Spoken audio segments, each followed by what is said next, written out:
ನಮಸ್ಕಾರ ಆಚಾರ್ಯ.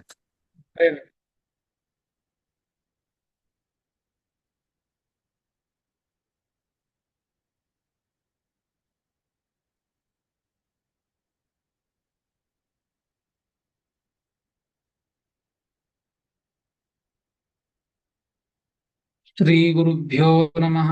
ಹರಿ ಓಂ. ನಾರಾಯಣಾಯ ಪರಿಪೂರ್ಣ ಗುಣಾರ್ಣವಾಯ ವಿಶ್ವೋದಯ ಸ್ಥಿತಿಲಯೋನ್ನಿಯತಿಪ್ರದಾಯ ಜ್ಞಾನಪ್ರದಾಯ ವಿಬುಧಾಸುರಸೌಖ್ಯ ದುಃಖ ಸತ್ಕಾರಣಾಯ ವಿತತಾಯ ನಮೋ ನಮಸ್ತೆ. ಅಶೇಷ ವಾಗ್ಜಾಡ್ಯಮಲಾಪಹಂತ್ರಿ ನವಂ ನವಂ ಸ್ಪಷ್ಟ ಸುವಾಕ್ಪ್ರದಾಯಿನಿ ಮಮೇಹ ಜಿಹ್ವಾಗ್ರಸುರಂಗನರ್ತಕೀ ಭವಪ್ರಸನ್ನಾ ವದನೆ ಚ ಮೇ ಶ್ರೀಃ. ಅಭ್ರಮಂ ಭಂಗರಹಿತಂ ಅಜಡಂ ವಿಮಲಂ ಸದಾ ಆನಂದತೀರ್ಥಮತುಲಂ ಭಜೆ ತಾಪತ್ರಯಾಪಹಂ. ಯಸ್ಯ ವಾಕ್ಕಾಮಧೇನುರ್ನಃ ಕಾಮಿತಾರ್ಥಾನ್ ಪ್ರಯಚ್ಛತಿ ಸೇವೇತಂ ಜಯಯೋಗೀಂದ್ರಂ ಕಾಮಬಾಣಚ್ಛಿದಂ ಸದಾ. ಪೂಜ್ಯಾಯ ರಾಘವೇಂದ್ರಾಯ ಸತ್ಯಧರ್ಮರತಾಯ ಚ ಭಜತಾಂ ಕಲ್ಪವೃಕ್ಷಾಯ ನಮತಾಂ ಕಾಮಧೇನವೇ. ಸತ್ಯಾಭಿಘ್ನಕರಾಬ್ಜೋತ್ಥಾನ್ ಪಂಚಾಶದ್ವರ್ಷಪೂಜಕಾನ್ ಸತ್ಯಪ್ರಮೋದತೀರ್ಥಾರ್ಯಾನ್ ನೌಮಿನ್ಯಾಯ ಸುಧಾರತಾನ್. ಆಪಾದಮೌಲಿಪರ್ಯಂತಂ ಗುರುಣಾಂ ಆಕೃತಿಂ ಸ್ಮರೇತ್ ತೇನ ವಿಘ್ನಾಃ ಪ್ರಣಶ್ಯಂತೆ ಸಿದ್ಧ್ಯಂತಿ ಚ ಮನೋರಥಾಃ. ಶ್ರೀ ಗುರುಭ್ಯೋ ನಮಃ. ಹರಿ ಓಂ. ಶ್ರೀಮನ್ ಮಹಾಭಾರತ ತಾತ್ಪರ್ಯ ನಿರ್ಣಯದ 4ನೇ ಅಧ್ಯಾಯ.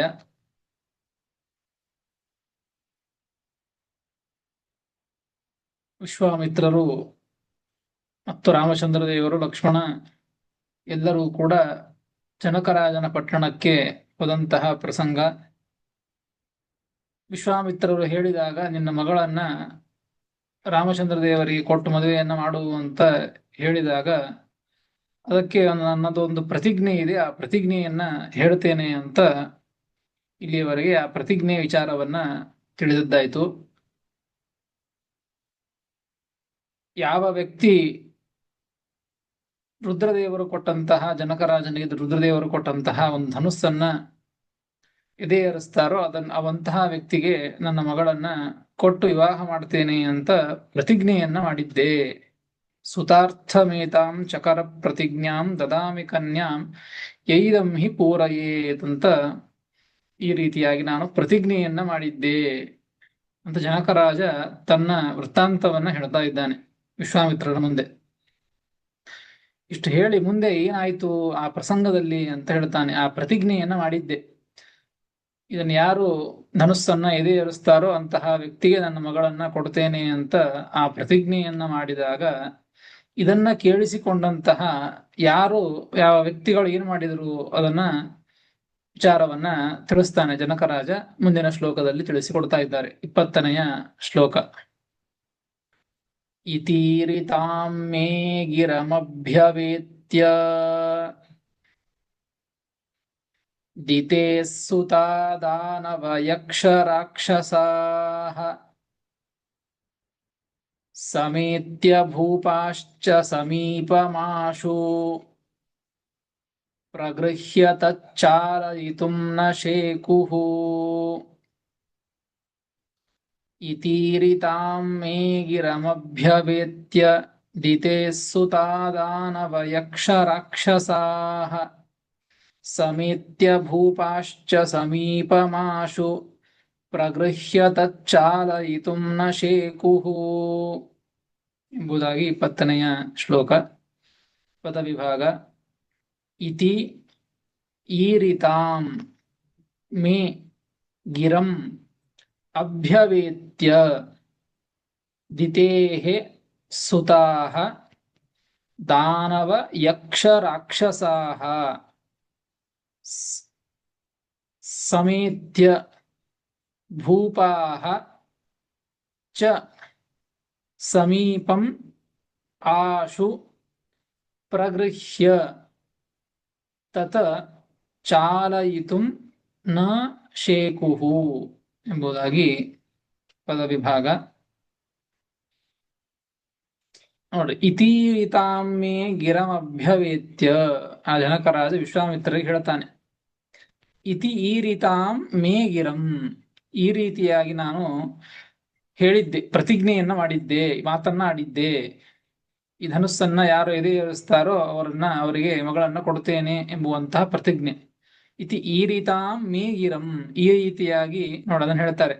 ಗಿರಂ ಎಂಬುದಕ್ಕೆ ಟಿಪ್ಪಣಿಕಾರರು ಪ್ರತಿಜ್ಞಾರೂಪಾಂ ವಾಚಂ, ಈ ರೀತಿಯಾಗಿ ಹೇಳಲ್ಪಟ್ಟಂತಹ ನನ್ನ ಮಾತು, ಈ ಪ್ರತಿಜ್ಞೆ ಮಾಡಿದಂತಹ ಮಾತು, ಈ ಮಾತನ್ನ ಅಭ್ಯವೇತ್ಯ, ಅದನ್ನ ತಿಳ್ಕೊಂಡ್ರು, ಅಂದ್ರೆ ಕೇಳಿ ತಿಳಿದುಕೊಂಡ್ರು. ಈ ಜನಕರಾಜ ಈ ರೀತಿಯಾಗಿ ಪ್ರತಿಜ್ಞೆಯನ್ನ ಮಾಡಿದ್ದಾನೆ ಅಂತ ಯಾರು ತಿಳಿದುಕೊಂಡ್ರು ಅಂದ್ರೆ ದಿತೇಹೇ ಸುತಾಹ ದಾನವ ಯಕ್ಷ ರಾಕ್ಷಸಾಹ, ದಿತಿಯ ಮಕ್ಕಳಾದಂತಹ ದಾನವರು, ಯಕ್ಷರು, ರಾಕ್ಷಸರು ಎಲ್ಲರೂ ಕೂಡ ಈ ಜನಕರಾಜನ ಪ್ರತಿಜ್ಞೆಯನ್ನ, ಮಾತನ್ನ ತಿಳಿದುಕೊಂಡ್ರು.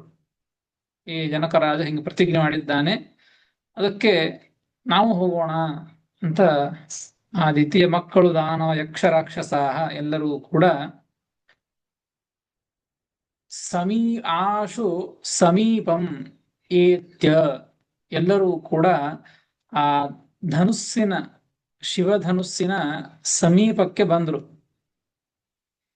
ಆಶು ಸಮೀಪಂ ಏತ್ಯ, ನೋಡಿ ಯಾರ್ಯಾರು ಅಂದ್ರೆ ಕೇವಲ ಇವರಷ್ಟೇ ಅಲ್ಲ, ದಾನವ ಯಕ್ಷ ರಾಕ್ಷಸಾಹ ಅಂತಷ್ಟೇ ಅಲ್ಲ, ಭೂಪಾಶ್ಚ ಅಂತಿದೆ, ಸಮೇತ್ಯ ಭೂಪಾಶ್ಚ.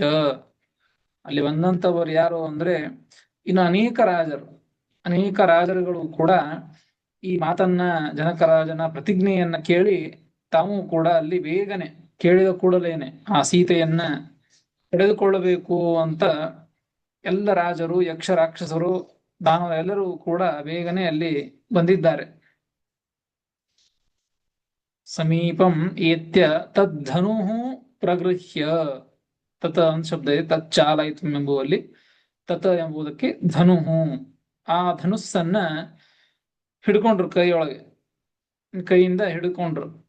ತತ್ ಪ್ರಗೃಹ್ಯ ಚಾಲಯಿತು ನ ಶೇಕುಹು ಶಕ್ತಾಹ ನ ಬಭೂವುಹು, ಆದರೆ ಯಾರು ಕೂಡ ಬರೀ ಕೈಯಿಂದ ಹಿಡ್ಕೊಂಡ್ರು ಅಷ್ಟೇ ಅದನ್ನ, ಆದ್ರೆ ಅದನ್ನ ಅಳುಗಾಡಿಸ್ಲಿಕ್ಕೆ ಮಾತ್ರ ಯಾರ ಕೈಲೂ ಆಗ್ಲಿಲ್ಲ. ತತ್ ಚಾಲಯಿತು ನ ಶೇಕುಹು, ದಾನವರಾಗಲಿ, ಯಕ್ಷರಾಗಲಿ, ರಾಕ್ಷಸರಾಗಲಿ, ಅನೇಕ ಮಹಾ ರಾಜರುಗಳು ಯಾರ ಕಡೆಗೂ ಕೂಡ ಆ ಧನುಸ್ಸನ್ನ ಅಲುಗಾಡಿಸ್ಲಿಕ್ಕೆ ಆಗ್ಲಿಲ್ಲ ಅಂತ ಜನಕರಾಜ ಈ ವೃತ್ತಾಂತವನ್ನು ಹೇಳ್ತಾ ಇದ್ದಾನೆ. ಯಾಕೆ? ಇದು ರುದ್ರದೇವರ ವರ ಇದೆ, ಆ ಧನುಸ್ಸನ್ನ ಯಾರು ಎತ್ತುವಂತೆ ಇಲ್ಲ ಅಂತ, ಸರಿಸ್ಲಿಕ್ಕೆ ಆಗೋದಿಲ್ಲ, ಅಲುಗಾಡಿಸ್ಲಿಕ್ಕೆ ಆಗೋದಿಲ್ಲ ಅಂತ ರುದ್ರದೇವರ ವರದಿಂದಾಗಿ ನಾನು ಪ್ರತಿಜ್ಞೆಯನ್ನ ಮಾಡಿದ್ದೆ. ಯಾಕೆ? ರಾಜರ ಪರಾಕ್ರಮವನ್ನ ಪರೀಕ್ಷೆ ಮಾಡುವುದಕ್ಕಾಗಿ ಆ ರೀತಿ ಪ್ರತಿಜ್ಞೆಯನ್ನ ಮಾಡಿದ್ದೆ. ಆದರೆ ಯಾವ ರಾಜರೂ ಕೂಡ, ಯಾವ ದಾನವ ಯಕ್ಷ ರಾಕ್ಷಸರು ಕೂಡ ಅದನ್ನ ಅಳಗಾಡಿಸ್ಲಿಕ್ಕೆ ಆಗ್ಲಿಲ್ಲ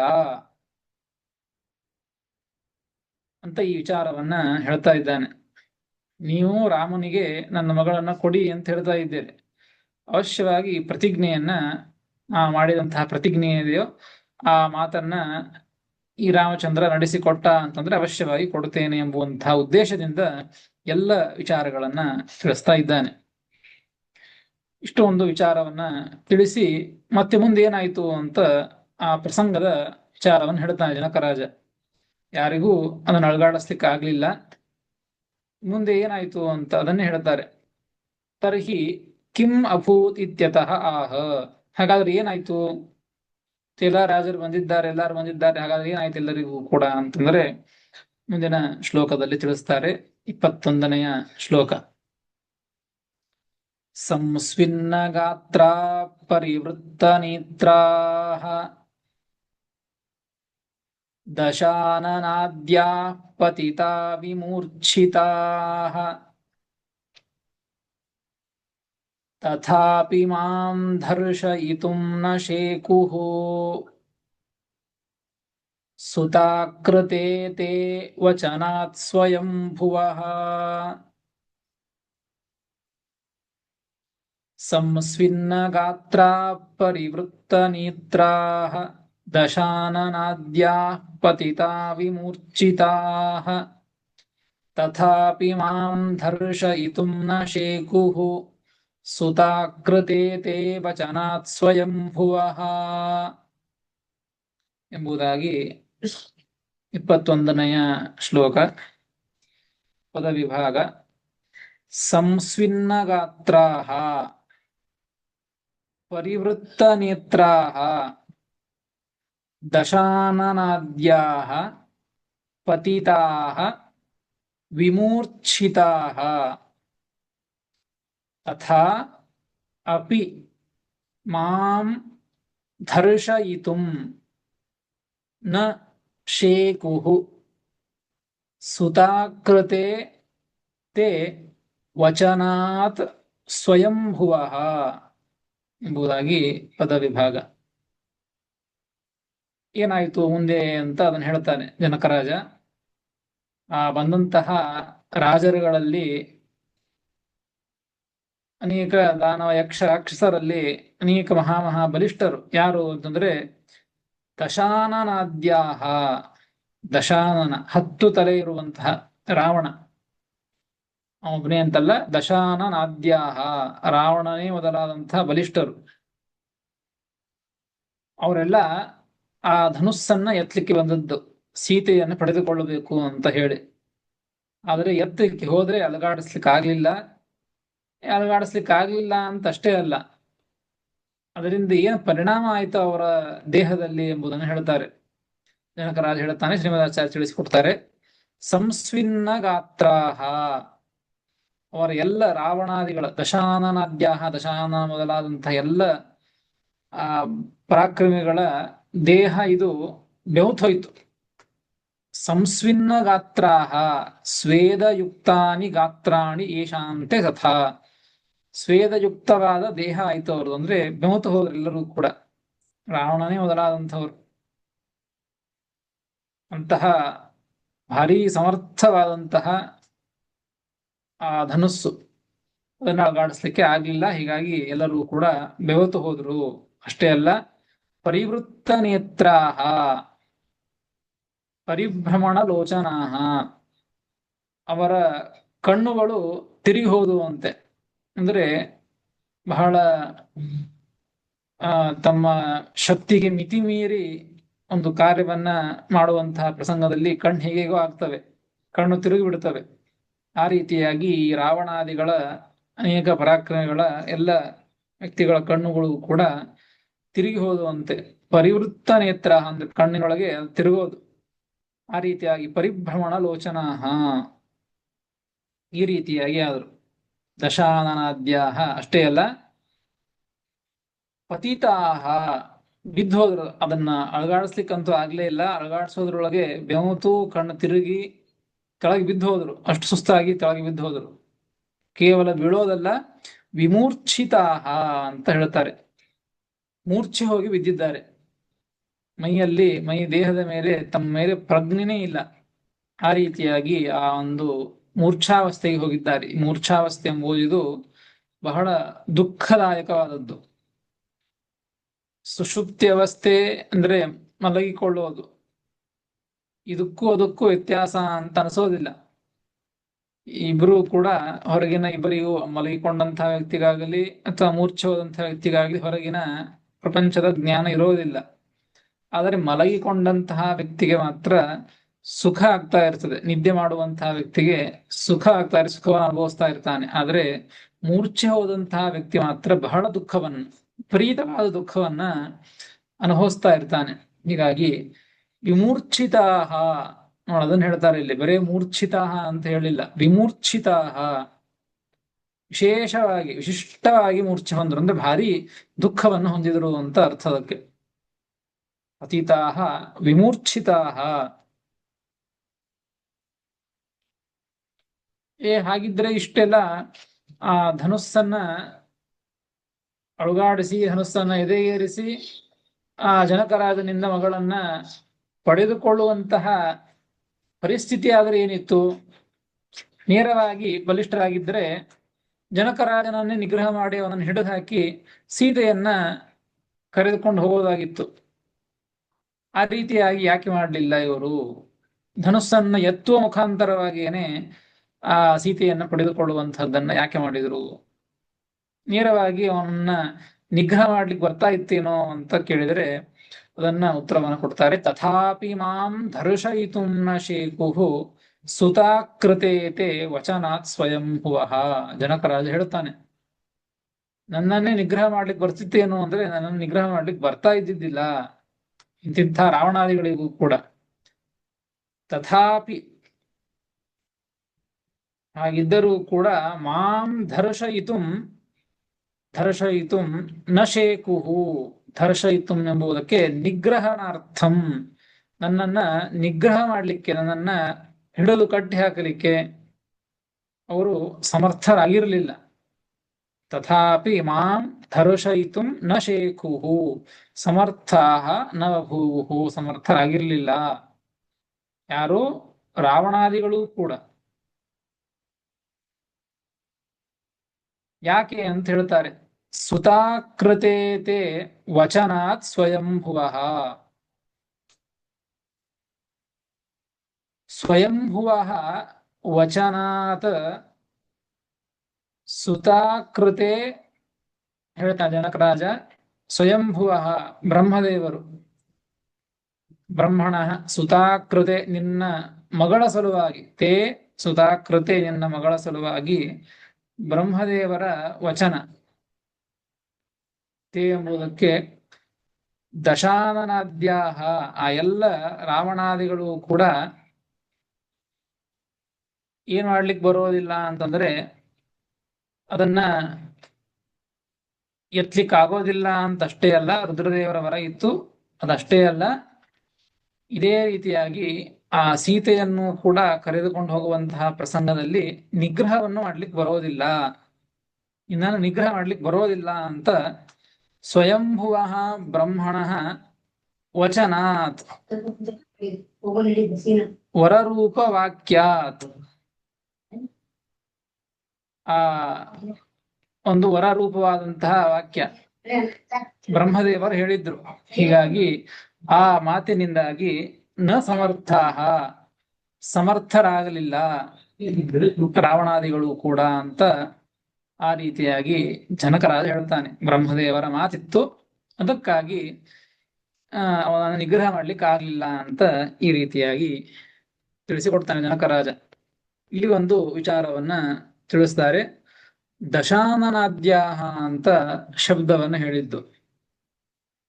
ಸಂಸ್ವಿನ್ನ ಗಾತ್ರಾಹ ಪರಿವೃತ್ತ ನೇತ್ರಾಹ ದಶಾನನಾದ್ಯಾಹ ಪತಿತ ವಿಮೂರ್ಛಿತಾಹ. ಅಲ್ಲಿ ರಾವಣಾದ್ಯಾಹ ಅಂತ ಹೇಳ್ಬೋದಾಗಿತ್ತು, ರಾವಣನೇ ಮೊದಲಾದಂಥವರು ಅಂತ ಹೇಳ್ಬೋದಾಗಿತ್ತು. ಆದರೆ ದಶಾನನಾದ್ಯಾಹ ಅಂತ ಹೇಳಿದ್ದಾರೆ.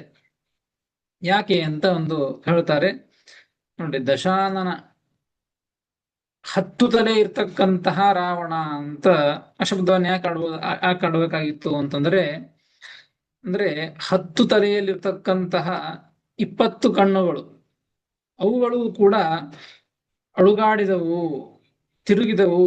ಅಂದ್ರೆ ಆ ಒಂದು ಧನುಸ್ಸಿಗೆ ಎಷ್ಟು ಸಾಮರ್ಥ್ಯ ಇತ್ತು, ಅದು ಎಷ್ಟು ಒಂದು ವರದಿಂದ ಬಲಿಷ್ಠವಾಗಿತ್ತು ಅಂತ ಇದರಿಂದ ಗೊತ್ತಾಗ್ತದೆ. ಅದಕ್ಕಾಗಿ ರಾವಣಾದ್ಯಾಹ ಅಂತ ಶಬ್ದವನ್ನ ಆಡದೇನೆ ದಶಾನನಾದ್ಯಾಹ ಅಂತ ಆ ರೀತಿಯಾಗಿ ಆಡಿದ್ದಾರೆ ಅಂತ ಹೇಳ್ತಾರೆ. ಅಂದ್ರೆ ಅಷ್ಟು ಆ ಧನುಸ್ಸನ್ನ ಯಾರ ಕಡೆಗೂ ಕೂಡ ಅಣುಗಾಡಿಸ್ಲಿಕ್ಕೆ ಆಗೋದಿಲ್ಲ ಎಂಬುದನ್ನ ಇದರಿಂದ ತಿಳಿಸಿಕೊಡುತ್ತಾರೆ. ಹೀಗೆ ವಿಚಾರವನ್ನ ತಿಳಿಸ್ತಾ ಮುಂದಿನ ಶ್ಲೋಕದಲ್ಲಿ ಹಿಂದೆ ಹೇಳಿದಂತಹ ಆ ಬ್ರಹ್ಮದೇವರ ವರ, ಹಿಂದೆ ಹೇಳಿದ್ದು ಸುತಾಕೃತೇತೆ ವಚನಾತ್ ಸ್ವಯಂಭುವ, ನಿನ್ನ ಮಗಳ ಸಲುವಾಗಿ ಬ್ರಹ್ಮದೇವರ ಮಾತಿನಿಂದ ಜನಕರಾಜನನ್ನು ನಿಗ್ರಹ ಮಾಡ್ಲಿಕ್ಕೆ ಬರೋದಿಲ್ಲ ಅಂತ ಹೇಳಿದ್ದು. ಆ ಬ್ರಹ್ಮದೇವರ ಮಾತೇನು ಎಂಬುದನ್ನ ಹಿಂದಿನ ಶ್ಲೋಕದಲ್ಲಿ ತಿಳಿಸಿಕೊಟ್ಟಿಲ್ಲ. ಅದನ್ನ ಮುಂದಿನ ಶ್ಲೋಕದಲ್ಲಿ ತಿಳಿಸ್ತಾರೆ. ಆ ಬ್ರಹ್ಮದೇವರು ಏನು ಮಾತನ್ನ ಕೊಟ್ಟಿದ್ರು, ಏನು ವರವನ್ನ ಕೊಟ್ಟಿದ್ರು ಜನಕರಾಜನಿಗೆ. 22ನೆಯ ಶ್ಲೋಕ. ಪುರಾ ಹಿ ಮೇದಾತ್ ಪ್ರಭುರಬ್ಜಜೋ ವರಂ ಪ್ರಸಾದಿತೋ ಮೇ ತಪಸಾ ಕಥಂಚನ ಬಲಾನ್ನ ತೇ ಕಶ್ಚಿದುಪೈತಿ ಕನ್ಯಕಾಂ ತದಿಚ್ಛುಭಿಸ್ತೇನ ಚ ಧರ್ಷಣೇತಿ ಪುರಾ ಹಿ ಮೇದಾತ್ ಪ್ರಭುರಬ್ಜಜೋ ವರಂ ಪ್ರಸಾದಿತೋ ಮೇ ತಪಸಾ ಕಥಂಚನ ಬಲಾನ್ನ ತೇ ಕಶ್ಚಿದುಪೈತಿ ಕನ್ಯಕಾಂ ತದಿಚ್ಛುಭಿಸ್ತೇನ ಚ ಧರ್ಷಣೇತಿ ಎಂಬುದಾಗಿ 22ನೆಯ ಶ್ಲೋಕ. ಪದವಿಭಾಗ. ಪುರಾ ಹಿ ಮೇ ಅದಾತ್ ಪ್ರಭುಃ ಅಬ್ಜಜಃ ವರಂ ಪ್ರಸಾದಿತಃ ಮೇ ತಪಸಾ ಕಥಂಚನ ಬಲಾತ್ ನ ತೇ ಕಶ್ಚಿತ್ ಉಪೈತಿ ಕನ್ಯಕಾಂ ತತ್ ಇಚ್ಛುಭಿಃ ತೇ ನ ಚ ಧರ್ಷಣೇತಿ ಎಂಬುದಾಗಿ 22ನೆಯ ಶ್ಲೋಕದ ಪದವಿಭಾಗ. ವಚನಾತ್ ಇತ್ಯುಕ್ತಂ ವಿವೃಣೋತಿ. ಹಿಂದೆ ಹೇಳಿದಂತಹದ್ದು ಸ್ವಯಂಭುವ ವಚನಾತ್ ಎಂಬುವಂತಹ ಆ ಮಾತನ್ನ ವಿವರಣೆ ಮಾಡ್ತಾ ಇದ್ದಾರೆ. ಏನು ಬ್ರಹ್ಮದೇವರ ಮಾತು ಅಂತ ಜನಕರಾಜ ಹೇಳ್ತಾನೆ. ಪುರಾ ಹಿ ಮೇದಾತ್ ಪ್ರಭುರಬ್ಜಜೋ ವರಂ ಪ್ರಸಾದಿತೋ ಮೇ ತಪಸಾ ಕಥಂಚನ. ಮೇ ತಪಸ ಪ್ರಸಾದಿತಃ. ಹಿಂದೆ ನಾನು ತಪಸ್ಸನ್ನ ಮಾಡಿದ್ದೆ, ಬ್ರಹ್ಮದೇವರನ್ನ ಕುರಿತು ತಪಸ್ಸನ್ನ ಮಾಡಿದ್ದೆ. ಆ ತಪಸ್ಸನ್ನ ಮಾಡಿದಾಗ ಮೇ ಅಬ್ಜಜ ಪ್ರಭುಃ ಅಬ್ಜಜಃ ಮೇ ಪುರಾವರಂ ಅದಾತ್. ಪ್ರಭುವಾದಂತಹ ಸಮರ್ಥರಾದಂತಹ ಆ ಬ್ರಹ್ಮದೇವರು ನನಗೆ ಹಿಂದೆ ವರವನ್ನ ಕೊಟ್ಟಿದ್ರು. ತಪಸ್ಸನ್ನ ಮಾಡಿದ್ದೆ, ತಪಸ್ಸನ್ನ ಮಾಡಿದಾಗ ನನಗೆ ಬ್ರಹ್ಮದೇವರು ವರವನ್ನ ಕೊಟ್ಟಿದ್ರು. ಏನು ವರವನ್ನ ಕೊಟ್ಟಿದ್ರು ಅಂದ್ರೆ ಬಲಾನ್ನತೆ ಕಶ್ಚಿದುಪೈತಿ ಕನ್ಯಕಾಂ. ಕಶ್ಚಿತ್ ಯಾವುದೋ ಒಬ್ಬ ವ್ಯಕ್ತಿ, ಕಶ್ಚಿತ್ ಪುಮಾನ್ ಯಾವುದೋ ಒಬ್ಬ ಯಾವನಾದರೂ ಒಬ್ಬ ವ್ಯಕ್ತಿ ಆದರೂ ಕೂಡ ತೇ ಕನ್ಯಕಾಂ ಕಥಂಚನ ಬಲಾತ್ ನ ಉಪೈತಿ. ನಿನ್ನ ಮಗಳನ್ನ ಸೀತಾದೇವಿಯನ್ನ ಕಥಂಚನ ಯಾವ ರೀತಿಯಿಂದಲೂ ಕೂಡ ಬಲಾತ್ ನ ಉಪೈತಿ ಬಲಾತ್ಕಾರದಿಂದ ಹೇಗಳನ್ನು ಪಡೆದುಕೊಳ್ಳಬೇಕು ಅಂತ ಬಲಾತ್ಕಾರದಿಂದ ಆ ಮಗಳನ್ನ ಪಡೆದುಕೊಳ್ಳಿಕ್ಕಾಗೋದಿಲ್ಲ, ಹೊಂದಲಿಕ್ಕೆ ಆಗೋದಿಲ್ಲ. ಬಲಾತ್ ನ ಉಪೈತಿ ನ ಪ್ರಾಪ್ನೋತಿ, ಹೊಂದಲಿಕ್ಕೆ ಆಗೋದಿಲ್ಲ ಅಂತ ಆ ರೀತಿಯಾಗಿ ವರವನ್ನ ಕೊಟ್ಟಿದ್ರು. ಮತ್ತು ತದಿಚ್ಛುಭಿಸ್ತೆ ನಚ ಧರ್ಷಣೇತಿ. ಆ ನಿನ್ನ ಮಗಳನ್ನ ಬ್ರಹ್ಮದೇವರು ನನಗೆ ವರವನ್ನ ಕೊಟ್ಟಿದ್ರು. ಜನಕರಾಜ ಹೇಳ್ತಾ ಇದ್ದಾನೆ, ನಿನ್ನ ಮಗಳನ್ನ ತದಿಚ್ಛುಭಿಃ ಕನ್ಯಾರ್ಥಿಭಿಃ ತೇ ತವ ಧರ್ಷಣೆ ನಿಗ್ರಹೆ ನಚ ನ ಸ್ಯಾತ್ ಇತಿ ವರಂ ಅದಾತ್.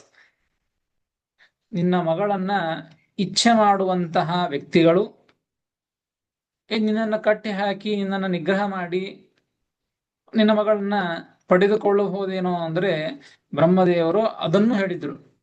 ಏನು ಅಂದ್ರೆ ನನ್ನ ಮಗಳನ್ನ ಪಡೆದುಕೊಳ್ಳುವ ಸಲುವಾಗಿ ನನ್ನನ್ನ ನಿಗ್ರಹ ಮಾಡಲಿಕ್ಕೆ ಯಾವ ವ್ಯಕ್ತಿಗಳಿಂದಲೂ ಕೂಡ ಆಗೋದಿಲ್ಲ ಅಂತ ವರವನ್ನು ಕೊಟ್ಟಿದ್ರು.